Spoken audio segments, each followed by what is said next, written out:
So,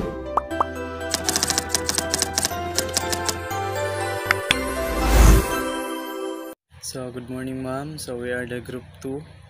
So, our topic is all about the circulatory and respiratory system in animals. So, introduction. Animals need oxygen and nutrients to live. So, kailangan raw ng mga animals ang oxygen para sila ay mabuhay. So, yan naman talaga yung isang kailangan ng mga hayop para sila ay mabuhay. Circulatory system moves blood, nutrients, hormones, and waste. So, circulatory system is dito dumadaan yung mga blood, nutrients, hormones, and waste sa katawan ng mga hayop. So, respiratory system provides oxygen for cells and removes carbon dioxide.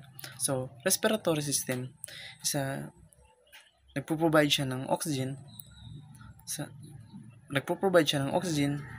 for cells sa katawan ng hayop, and also nag-remove siya ng carbon dioxide or ng mga dumi sa katawan ng mga hayop. So, itong dalawang to is both system work together to maintain life, energy, and overall health. So, itong dalawa na to is yung circulatory system and also the respiratory system is dapat ma-maintain nila or ma-maintain ng isang hayop para hindi sila kakasakit at yung katawan nila ay healthy. So, circulatory system. So, composed of the heart, blood vessels, and blood. Circulates oxygens, nutrients, hormones, and removes waste. So, katulad ng sinabi ko kanina, circulatory system is dito'y dumadaan yung mga blood, also yung mga hormones, and ito ay nagre-remove ng dumi ng katawan o sa loob ng katawan ng isang hayop. So, may dalawa tayong types of circulation. First is open circulation, second closed circulation. So, open circulation, blood flows freely in the body cavities. So,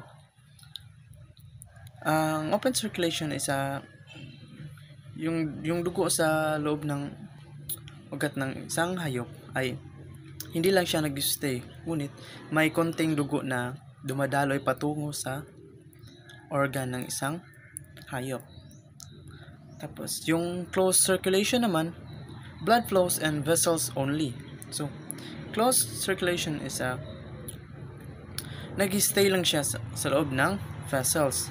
Hindi siya walang tagas, walang dumadaan kahit konti patungo sa kanyang organ ng isang hayop.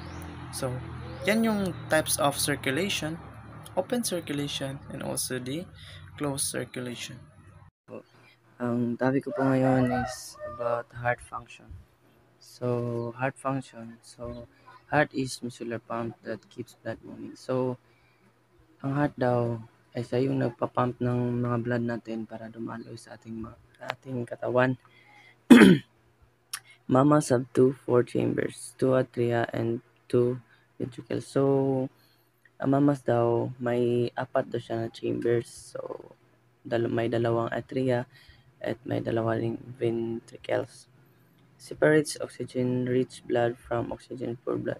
So, gina-separate din niya yung mga oxygen-rich blood from oxygen-poor blood. Tawag niyan. Basta ni-separate niya. Height rate adapts to size, activities, and species. So, ang heart is nag-adapt lang siya. So, nag-base siya sa size, age, activity, and species. Larger animals often have slower heart rates. Smaller animals have. So, yung mga malalaking mga animals is mahihina yung tibok ng kanilang puso. So, rates nila, heart rate, mahina. At yung mga maliliit na mga animals, so fast yung mga pagtibok ng puso nila. Good Good morning everyone. This is my report in animal science. Blood vessels in blood. Number 1, arteries. Carry blood away from the heart. Ang arteries po ay ito po yung nag-carry ng blood away from the heart. Ito po yung nag-carry ng blood away from the heart. Kumbaga siya po yung nagsusupply ng dugo sa iba't ibang parte po ng body. Tapos marami po siyang oxygen. Tapos meron po siyang strong and thick walls. Number 2, veins. Carry blood to the heart. Kabaliktaran po ng arteries. Ang veins po ay siya yung nagki-carry ng blood pabalik sa heart. Tapos carry siya ng less oxygen, hindi po parehas sa arteries. Less oxygen po yung veins. Tapos meron po siyang small doors para sa dugo, para fluent yung pagdadaloy niya sa iba't ibang parte ng body. Tapos meron siyang small doors. Tapos meron po siyang thin walls. Hindi po pareha sa arteries na thick and strong yung walls. Number 3, capillaries. Ang capillaries, smallest vessels where oxygen, nutrients, and wastes are exchanged. Ang capillaries po ay tiny blood na nag-connect sa arteries and veins. Ang capillaries rin po ay responsible siya sa oxygen, food, and nutrients. Siya po yung daluyan ang capillaries po ang daluyan ng oxygen, food, and nutrients para po sa dumaloy sa iba't ibang parts ng body. Tapos isa rin po sa kanyang function ay siya po yung tumatanggal ng mga dumi sa body cells. Example po, carbon dioxide. Thank you. Good afternoon everyone. So blood components, red blood cells is sila yung nagdadala ng oxygen from lungs to body tissues, ng carbon away from tissue. Treat anemia situation na kulang sa oxygen. So platelets from blood clot to stop bleeding. So nag-treat ng bleeding ang dahilan ng kulangan ng platelets ng pasyente nang mag-undergo ng surgery ng plasma liquid part ng blood ng nag-transport ng cells, nutrients, wastes, and proteins. So treat bleeding due to lack of clotting factors. So ang plasma liquid part ng blood na nag-transport ng cells, nutrients, wastes, and proteins. So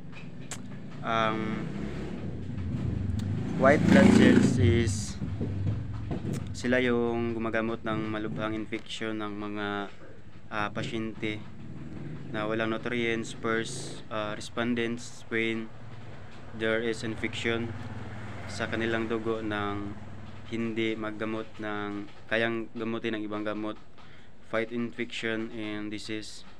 So ito lang po. So next is the respiratory system. So the respiratory systems provides oxygen to the body and removes carbon dioxide. So ang respiratory systems is nagbibigay siya ng oxygen sa ating katawan and nag-aalis siya ng carbon dioxide. So the main organs of that is the lungs, trachea, bronchi, and the nose and mouth. So fish use gills, mammals, and birds use lungs. So the upper diagram shows the dog's respiratory tract, including the larynx, trachea, and lungs. Including of that is the cranial, middle, and caudal lobes. So the lower diagram also shows a fish gills and the gill rakers, which extracts oxygen from the water. So, ang mga isda is humihinga sila gamit ang hasang, samantalang ang mga mammals at ibons ay gumagamit sila ng baga.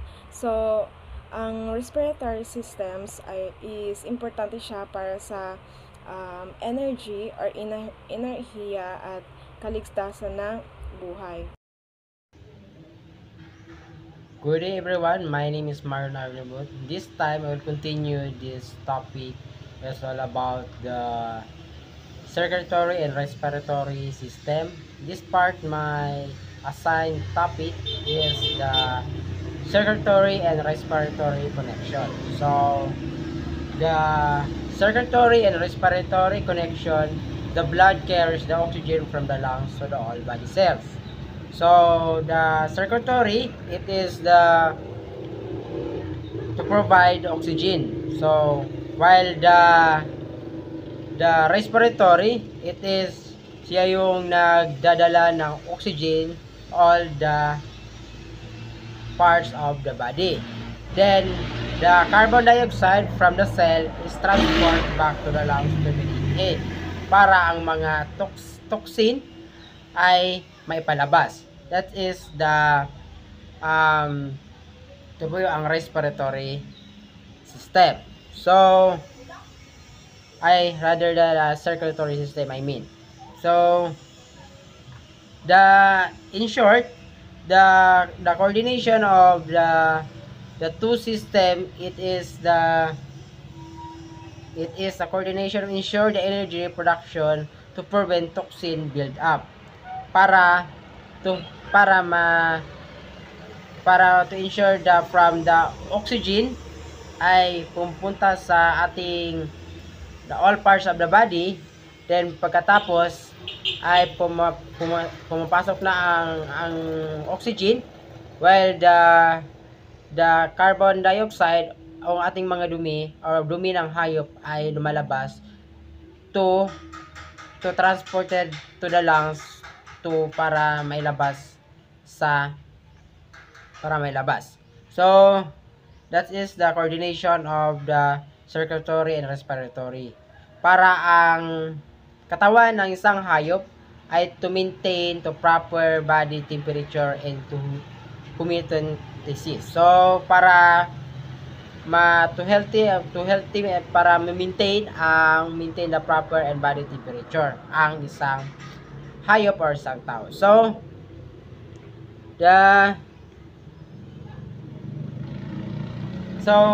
why important in animals?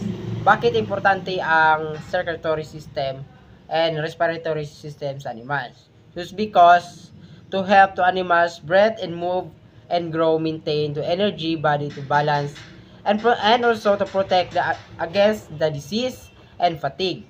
Kasi ang respiratory and circulatory, sila yung nag-circulate ng mga oxygen at saka lumalabas ang ating mga toxic sa katawan. So, for example, the farmer check cow to heart and lungs to ensure the good health of production.